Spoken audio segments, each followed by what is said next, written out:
বিশ্বনবীর কলিজার টুকরা ফাতেমা, ফাতেমার কাছে বিশ্বনবী যে বললেন, মা আমার কলিজার টুকরা নয়নের পুটুলি, তোমারে আমি সবচেয়ে বেশি ভালোবাসি। আমার চাচাতো ভাই আলী তোমাকে বিয়ের প্রস্তাব দিয়েছে, আল আনতে রাদিয়া, তুমি রাজি কিনা বলো।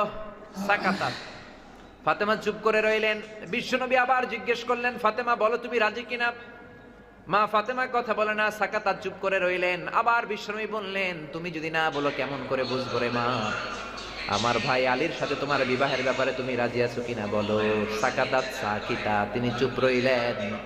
বিশ্বনবী বুঝলেন আর সুকুতু নিসফর রেদাব, চুপ থাকা সম্মতির অর্ধেক।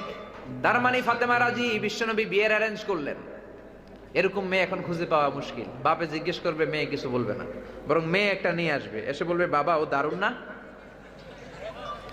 বলে না।